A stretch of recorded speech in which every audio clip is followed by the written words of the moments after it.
మీ shop లో sweets అన్ని నేత్తో తయారు చేసింది. అసలు సిసలైన నేత్తో తయారు చేయబడిన స్వీట్లు సార్. ఓహో, మరేం లేదయ్యా, రేపు పెద్ద పార్టీ ఉంది, దానికి ఆర్డర్ ఇద్దామని ఏ షాప్ అయితే బెటర్ గా ఉంటుందా అని ఆలోచిస్తున్నాను. తినచూడండి సార్, మీకే తెలుస్తుంది. ఒరే ఒక స్వీట్, పెద్ద ఆర్డర్లకి కమిషన్ కూడా ఇస్తామండి. ఓహో, బ్రహ్మాండంగా ఉంది. ఇదిగో, నీకు ధనలక్ష్మి ఏజెన్సీస్ తెలుసా? ధనలక్ష్మి తెలుసండి. తెలుసా? పక్క వీధిలో బస్ స్టాండ్ పక్కనే. 10వ నెంబర్ ఇల్లే కదండి. కరెక్ట్ అయ్యా బాబు. అమ్మయ్యా. ఇదిగో, అక్కడ రేపు పార్టీ. కుర్రాడికి అడ్వాన్స్ ఇచ్చి పంపిస్తాను. 10 కేజీల స్వీట్ బ్రహ్మాండంగా ఉండాలి. 10 కేజీలు. ఓ మైసూర్ పాకు. ఈ మైసూర్ పాకు ఏంటి సార్, పాలకోవా కూడా తీసుకోండి. Thank you. స్వీట్ మాత్రం బ్రహ్మాండంగా ఉండాలి. చాలా బాగుండాలి. బాగా చేద్దాం. ఏమండి అడ్వాన్స్? ముక్క పీకడానికెందుకురా తొందర, చిందర వందరే. ఇదిగో, దొంగ కోళ్ళ నా ముక్కలు చూస్తే నేను ఒప్పుకోను. అయినా మీ చేతిలో ముక్కలు పెట్టుకుని నా చేతిలో ముక్కలు చూస్తారేంటి? నా ముక్కలు ఎప్పుడైనా చూసుకోవచ్చు కదరా, ముందు నీ ముక్కలు చూస్తే ఒక పని అయిపోతుంది కదా.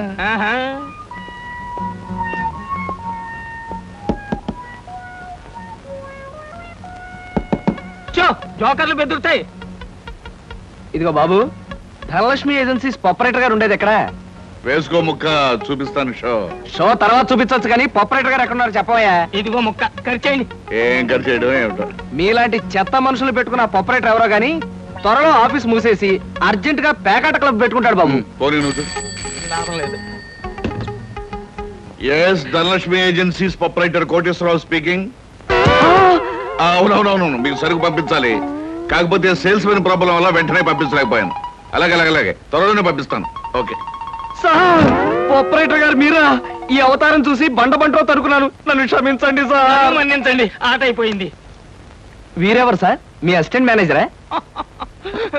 కాదయ్యా, వీడు నా ప్యూన్ గాడు. నేను ఇచ్చే జీతం డబ్బులు కాక కనీసం నా దగ్గర నెలకి ప్యాకెట్లో 200 రూపాయలైనా ఖర్చు చేస్తాడు. మీరు ప్రొపరేటర్ అయ్యుండి ఆఫ్టర్ ఆల్ ప్యూన్ తో ప్యాకెట్ ఏమిటి సార్? చూడవయ్యా, ఆఫీస్ టైమ్స్ అయిన తర్వాత ప్రొపరేటర్ ప్యూన్ అనే తేడా లేదయ్యా, అందరూ సమానమే. అవును, ఇంటర్వ్యూకి వచ్చినట్టున్నావు, నీ పేరేంటి? కృష్ణ సార్. ఇంటర్వ్యూ కని పొద్దుననగా బయలుదేరి ఇప్పటికి చేరుకున్నాను సార్. మీరేమీ అనుకోనంటే ఒక్క మాట అడుగుతాను సార్. ఇంటర్వ్యూ కని పిలిచిన అడ్రస్ లో గాంధీనగర్ పక్క, కమలా థియేటర్ వెనకాల, రాముల వారి గుడి ముందు అని అర్థం పర్థం లేని అడ్రస్ ఇచ్చారేమిటి సార్? చూడు కృష్ణ, నేను ఇవ్వాలనుకున్నది సేల్స్ మెన్ ఉద్యోగం. సేల్స్ మెన్ అనేవాడు ఊరంతా తిరగటం, ఎలాంటి అడ్రస్ అయినా పట్టుకోగలగటం మొదటి క్వాలిఫికేషన్. ఆ క్వాలిఫికేషన్ ఉన్నవాడే ఇక్కడికి రాగలడని అడ్రస్ అలా ఇచ్చాను. 8 మందికి గాను నువ్వు అక్కడ వచ్చావు కనుక ఫస్ట్ టెస్ట్ లో పాస్ అనేట్టే. Thank you sir, thank you very much. Second test ఏమిటి సార్? అచ్చు యంత్రాన్ని కనిపెట్టింది ఎవరయ్యా? అచ్చు యంత్రాన్ని జాన్ గ్యూటన్బర్గ్. కరెక్ట్. మొఘలాయి సామ్రాజ్యాన్ని స్థాపించింది ఎవరు? బాబరు. కరెక్ట్. జపాన్ కరెన్సీని ఏమంటారు? యం. కరెక్ట్. సార్, మీరు అడిగిన ఒక్క ప్రశ్నకి నాకు సమాధానం తెలియదు. మీ ప్యూన్కి అన్నీ తెలుసు, నాకంటే అతనే బెటర్ అనుకుంటాను మీ సేల్స్ మెన్ ఉద్యోగానికి. నేను వేసిన అక్కర్లేని ప్రశ్నలకు జవాబులు తెలుసు కనుకే వీడు జవాన్ పోస్ట్ లో ఉన్నాడు. ఇలాంటి ప్రశ్నలకు జవాబులు తెలియకపోవడమే సేల్స్ మెన్ క్వాలిఫికేషన్. కనుక నువ్వు 2వ టెస్ట్ లో కూడా పాస్ అయ్యావు. ఇక 3వ క్వాలిఫికేషన్ ఏమిటంటే మన సరుకుల గురించి అబద్ధాలు చెప్పడం. ఏది, ఒక్క అబద్ధం గబుక్కుని చెప్పు. మీరు భలే అందంగా ఉంటారు సార్.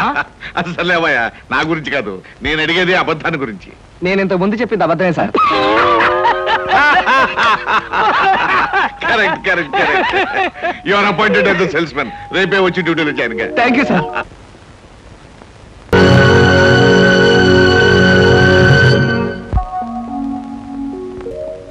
ఏమయ్యా, మీ నలుగురు కలిసి ఈ నెలలో 6 డజన్ ఆర్డర్లైనా తీసుకోలేదు. ఎందుకు పనికొస్తారా మీరు?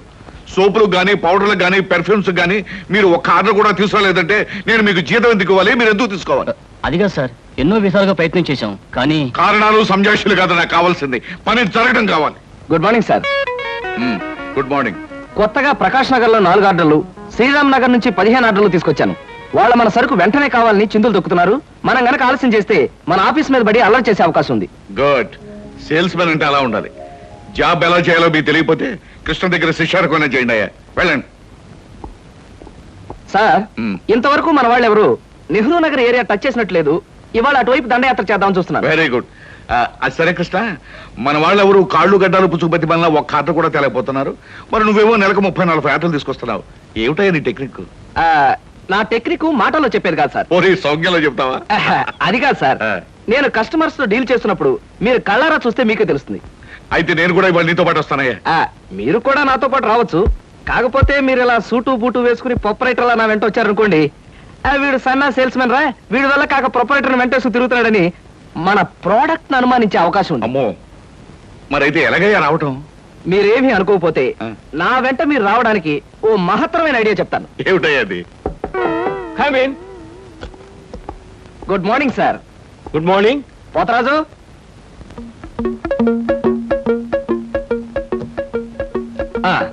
మీరు కొత్తగా పెట్టిన ఈ సూపర్ మార్కెట్ చూస్తుంటే నా మతి పోతుంది సార్. అసలు మీ సూపర్ మార్కెట్ దెబ్బకి సిటీలో ఉన్న సూపర్ మార్కెట్లని ఫ్యాట్. Thank you. By the way, నా పేరు Krishna, Dhanalakshmi agencies sales representative ని. Glad to meet you. Very nice to meet you sir. వీడు మా బాయ్. అదే పోతరాజు, నా పర్సనల్ అసిస్టెంట్. మీరు వచ్చినందుకు నాకు చాలా సంతోషం. రండి కూర్చోండి. Thank you.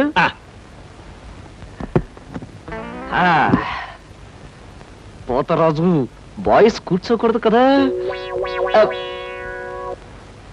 అలాగే నిలబడతానులేండి. సార్, మా ప్రోడక్ట్స్ అన్ని కొంచెం మంచినీళ్ళు ఇప్పిస్తారా? బాయ్ బయటికి వెళ్ళాడు. ఒరేయ్, నన్ను ఊరే అంటావా? పోతరాజు, బాయ్స్ ని అరే ఒరే అనక అయ్యా ఏమండి అనరు కదా. అవునవును, నేను బాయ్ని కదా. జగ్గులో వాటర్ ఉంది, అయ్యగారు తెచ్చి. నేను నీళ్ళు తీసుకొచ్చే వాళ్ళ, లేకపోతే నేను తీసుకురావాలా? కదా పోతరాజు, ఇప్పుడు నువ్వు బాయ్ కదా. అవును, నేను బాయ్ని కదా. మీ బాయ్ ఏంటి జోకర్ లాగా ఉన్నాడు? కొత్తగా చేరాడు, మొద్దు స్వరూపం, మీరేమనుకోకండి. ఆహా, మిమ్మల్నే సార్. ఓహో, ఏమిటయ్యా? ఒక్కసారి కళ్ళజోడు తీయండి సార్. ఆ, అరే రే రే, ఏమిటయ్యా? Face reading sir. ఫేస్ రీడింగా? మొహాన్ని పట్టి అవతల మనిషి యొక్క మంచి చెడు చెప్పడం. దాన్ని నేను 6 సంవత్సరాల పాటు అలహాబాద్ లో ఐజిన్ ఓవర్ అనే ఆస్ట్రేలియన్ దొర దగ్గర ట్రైనింగ్ పొందా. మీరెప్పుడు ట్రైనింగ్ పొందారు? ఈ దిక్కుమాల ఉద్యోగంలో చేరక ముందు. నువ్వు కాస్త నోరు మూసుకుని నిలబడు. ఒరే, ఆ ఫ్లాస్క్ లో కాఫీ ఉంది, పట్టుకురా. నేను కాఫీ తీసుకురా. ఏంటి దొరలాగా మాట్లాడతాడు? ఒకప్పుడు బాగా బతికిన వెదవాలండి. నేను వెతవనా? నువ్వు బాయ్ కదా, వెళ్ళి కాఫీ పట్టరా. సార్, మీ ఫేస్ చూస్తుంటే చక్కటి భార్య, చుక్కల్లాంటి పిల్లలు, లక్షల ఆస్తి ఉన్నట్టు కొట్టొచ్చినట్టుగా కనిపిస్తోందండి. ఇక ఫ్యూచర్ లో మీకు గొప్ప చేంజ్ రాబోతుంది. గొప్ప చేంజ్? అది ఏంటయ్యా? ఆడరేఖ, ఆస్తి రేఖ వరుసగా మీ రేఖలు కలవబోతున్నాయి. నిజంగా? అందులో ఆశ్చర్యపోవాల్సిందే ఉందండి. మీ అందం, మీ పర్సనాలిటీకి ఏ ఆడదైనా ఇట్టే పడిపోతుంది. సిగ్గుపడకండి. కాకపోతే ఎంత తొందరలో పడబోతుందనే విషయం చెప్పాలంటే కొంచెం స్టడీ చేయాలి. ప్రస్తుతం నాకు టైం లేదు. మా సరుకు ఆర్డర్ తీసుకోవాలి కదండి, ఏదో పొట్టకుట్టు కోసం. పద పోతరాజు. మీ సరికి నేను ఆర్డర్ ఇస్తాను. ఏదో డీప్ గా స్టడీ చేయాలని చెప్పారే, చేయండి. కూర్చుని కూర్చుని. ముందా ఆర్డర్ సంగతి ఏదో మనం తేల్చేస్తే ఆ తర్వాత మీ ఫేస్ రీడింగ్ గురించి నేను తేల్చేస్తాను. ఆర్డర్ తీసుకోండి. ఇంకా ఏం కావాలి? ఓ ఫ్రూట్ సాలెడ్. ఫ్రూట్ సాలెడ్ వద్దులే, నేనే వెళ్ళి తీసుకొస్తాను. థ్యాంక్స్ రా.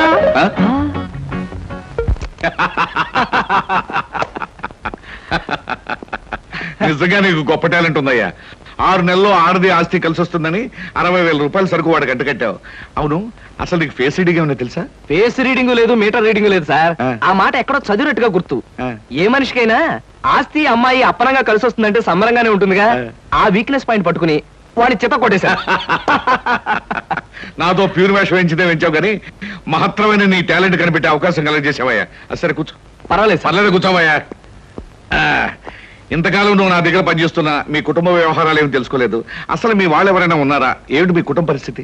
సాధారణంగా మా కుటుంబ విషయాలు చెప్పి ఎదుటి వారికి తలనొప్పి తెప్పించడం నాకు ఇష్టం లేదు. ఓ, నీ తలనొప్పి తెప్పించకుండా క్లుప్తంగా చెప్పబోయా. అంత అభిమానంగా అడుగుతున్నారు కాబట్టి చెప్తున్నాను. నేను కాకుండా మా ఇంట్లో ఉన్న వ్యక్తులు 3. మా అమ్మ దైవభక్తి, ఎదుటి వాళ్ళ మీద అభిమానం, ఆప్యాయత కలిగిన దేవత లాంటి మనిషి. ఇకపోతే మా నాన్నగారు క్రితం జన్మలో తను త్యాగరాజు, తాన్సేన్ లాంటి గొప్ప సంగీత విద్వాంసుడని ఆయన ఉద్దేశం. తన రాగాలతో ప్రజలందరికీ రోగాలు తెప్పిస్తూ, తన ఆలాపంతో ప్రజలందరినీ హాహాకారాలు చేస్తుంటే పేటలో ఉన్న వాళ్ళందరూ గొంతు పిసిగేస్తామని వాళ్ళ నిర్ణయం తెలియజేశారు. దాంతో భయపడిపోయి ఆయన బాత్రూమ్ లోనే పాడుకోవడం హాబీగా పెట్టుకున్నారు. ఆ సుగుణమే కాకుండా పేకాట పిచ్చి కూడా ఉంది. పని పాట లేని వాళ్ళందరితో చేరి పేకాట్లో ఎప్పుడు ఓడిపోవడమే కాకుండా అప్పుడప్పుడు తన బట్టలు కూడా తాకట్టు పెట్టేస్తుంటారు.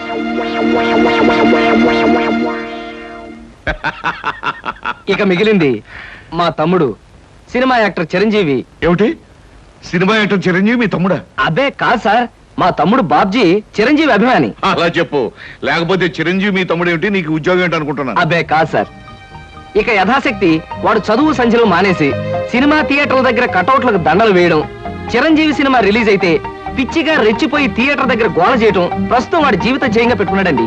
అది సార్ మా కుటుంబ పరిస్థితి. అంటే ఇంటెల్లపాదికి సంపాదించి పెట్టేవాడు నువ్వు ఒక్కడవేనన్నమాట. చూడు మిస్టర్ కృష్ణ, నీ కారణంగా మన కంపెనీ ఎంతో అభివృద్ధిలోకి వచ్చింది. అందుకు ప్రతిఫలంగా మీ కుటుంబానికి సాయం చేయడం ప్రొపరైటర్ గా నా కనీస ధర్మం. ఈ నెల నుంచి నీ జీతం 1000 రూపాయలు పెంచుతున్నాను. Okay? Thank you sir, thank you very much. ఆ విధముగా జూదమునందు అన్ని పోగొట్టుకున్న పాండవులు అరణ్యవాసములకు బయలుదేర్రి. ఆహా, ఏమి రాశాడయ్యా మహానుభావుడు. ఎవరు? వాల్మీకి మహాకవి. The law of diminishing returns states that the more you consume of a product, the more you పరీక్షలు కదన్నయ్యా, చదువుకుంటున్నాను. ఓహో, చదువు చదువు. అలాగే. అమ్మా అమ్మా. వస్తున్నారు బాబు. చేసేది సేల్స్ మెన్ ఉద్యోగం. నీడ పట్టున ఉండకుండా ఎండనక వాననక ఊరంతా తిరిగి అలసిపోయి వస్తుంటాం. నీ కష్టం తెలుసుకుంటే నాకెంతో బాధగా ఉందిరా కృష్ణ. కాఫీ తీసుకో బాబు.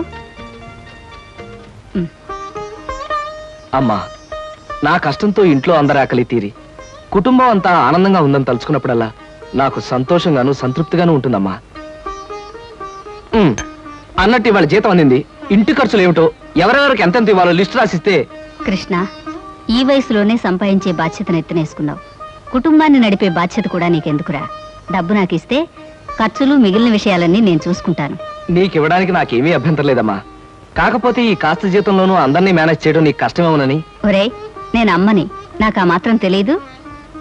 అమ్మవు కాబట్టే అందరి మాటలకు కరిగిపోయి అడిగిన వాళ్ళందరికీ కాదలేక ఇచ్చేస్తావని. సర్లేరా. సరే సరే సరే, తీసుకో. నేను వెళ్ళి బట్టలు మార్చుకొస్తాను. బియ్యానికి 300. అమ్మా, నీకు విషయం చెప్పాలంటే ఏడుపు వస్తుందమ్మా. ఏడవలసిన అవసరమే వచ్చిందిరా బాబ్జీ. ఇంట్లో నాన్న సంగీతంతో హింసిస్తున్నాడని చదువుకోవడానికి బీచ్కి వెళ్ళాను. అక్కడ వాచ్ పోయిందమ్మా. ఎల్లుండి నుంచి పరీక్షలు. కనీసం చేతికి సెకండ్ హ్యాండ్ వాచ్ అయినా ఉండాలిగా. ఓ 100 రూపాయలు బొమ్మా. ఈసారైనా తగలేసుకోకుండా వాచి కొనుక్కో. అలాగే. ఇదిగో 100. అయినా వాచి బారేసుకోవడం ఏమిట్రా పిచ్చి వెధవ. ఇదిగో పార్వతి, ఇందాక వీధిలోంచి వస్తుంటేను కొందరు పెద్ద మనుషులు కనిపించి త్యాగరాజోత్సవాల దగ్గరికి వస్తున్నాయి కదా, నా వంతు ఓ 500 రూపాయలు విరాళంగా ఏమని భైరవ రాగంలో బావురమన్నారే. 500? నేను ఇలాగే అన్నాను. మీరిస్తాను ఒప్పుకున్నారా? కుటుంబం బరువు బాధ్యతలు తెలిసిన వాడిని నేను ఎందుకు మాటిస్తానే. కావాలంటే 2 లేక 300 విరాళంగా ఇస్తాను. ఆ రోజు ఉచితంగా కచేరీ చేస్తానని మాటిచ్చాను. పైసా కూడా అడగం. మీ కచేరీ మాత్రం వద్దు బాబు అని దండం పెట్టుంటారు. అంతేనా? కమాచు రాగంలో కాళ్ళు చేతులు వెరకొడతాను. నా కచేరీ అంటే బొత్తిగా భక్తి శ్రద్ధలు లేవు. ఆఖరి మాటగా 200 రూపాయలు విరాళంగా ఇస్తాను అన్నానే. ఇవ్వకపోతే బాగుండదు, ఆ తర్వాత నీ ఇష్టం. చారాస్వామి నిన్ను ఆశీర్వదిస్తాడు. 3, 4, 5. అమ్మగారు పాలకు డబ్బులండి. అమ్మగారు పచారీ సామాన్ డబ్బులండి. అమ్మగారు నా జీతం అండి. అమ్మగారు పాలకు డబ్బులండి. అమ్మగారు పచారీ సామాన్ డబ్బులండి.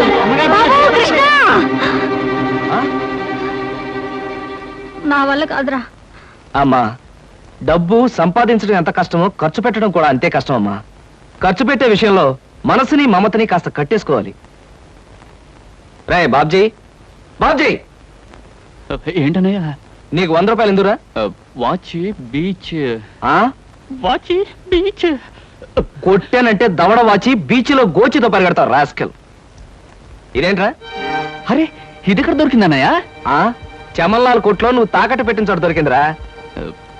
75 రూపాయలు ఇచ్చి విడిపించి తీసుకొచ్చాను. ఆ 100 రూపాయలు ఇట్టించి వాచ్ తీసుకో. చూడు, ఎక్కువ భయం నటించక. మొహమ్మద్ కొట్టానంటే భూపాల్ రాగంలో భారీ ఎత్తున ఎడుస్తావు. సినిమా హాల్లో తెరల మీద పువ్వులు చల్లడానికి, చిల్లర చల్లడానికి వాచీలు తాకట్టు పెట్టుకుంటారా? అడ్డగాడిదా అని. వాడు అడ్డగాడిదైతే మరి నీ సంగతి విన్నానా? నా సంగతి వేర్రా. ఏమిటి?